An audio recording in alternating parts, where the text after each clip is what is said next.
সারা দুনিয়ার মানুষ কেমন জানি ধ্বংসের দিকে প্রতিযোগিতা করতেছে।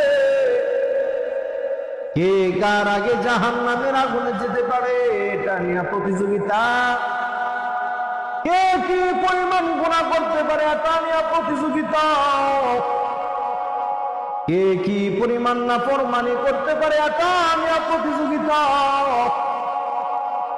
আজ বর্তমানে ইবাদত নিয়ে প্রতিযোগিতা নয়, অমুকে 2 রাকাত নফল পড়ছে আমি 4 রাকাত নফল পড়বো, এমন কোনো প্রতিযোগিতা নাই। আজ সমাজের ভিতরে প্রতিযোগিতা চলছে, অমুকে 10 তলা বিল্ডিং বানাইছে আমি 15 তলা বিল্ডিং বানাবো, এটাই প্রতিযোগিতা। অমুকে অমুক নাফরমানি করছে আর চাইতে বড় নাফরমানি করবে, এটাই প্রতিযোগিতা।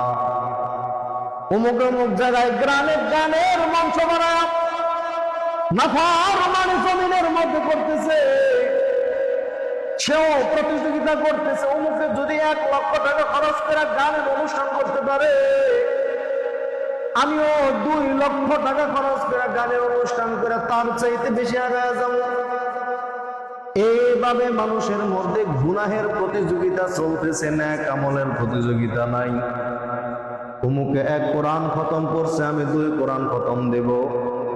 অমুকে 5 ওয়াক্ত নামাজ পড়ে আমিও 5 ওয়াক্ত নামাজ পড়ার পাশাপাশি নফল নামাজ পড়বো, তাহাজ্জুদ করব, আল্লাহ তাআলার জিকির আজকার করবো, এটা নিয়ে আমাদের মধ্যে প্রতিযোগিতা নাই।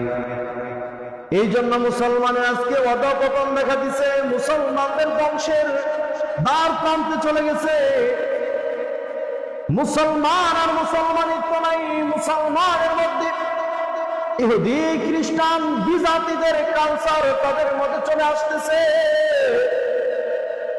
এই জন্যই তো আল্লাহ তাআলা বলেন কু আনফুসাকুম ওয়া আহলিকুম নারা, হে মানুষ তুমি নিজেও জাহান্নামের আগুন থেকে বাঁচো এবং তোমার আহালকেও জাহান্নামের আগুন থেকে বাঁচাও। এই দরদটা যদি আমাদের ভিতরে থাকতো, আজকে আমার ছেলের অসুস্থ হয়ে গেলে আমি চিকিৎসা করার জন্য পাগল হয়ে যাই, আমার সন্তানটা কোনো বিপদে পড়ে গেলে বিপদ থেকে উদ্ধার করার জন্য পাগল করা হয়ে যায়। এ মুসলমান, তুমি কেমন জাতির পিতা হইলা? তোমার সন্তানরা যখন জাহান্নামের আগুনে পড়বে, তোমার সন্তানরা যে জাহান্নামের আগুনের দিকে এগিয়ে যাচ্ছে সেখান থেকে ফিরাও না, সেটা নিয়ে তোমার কোনো চিন্তা নাই।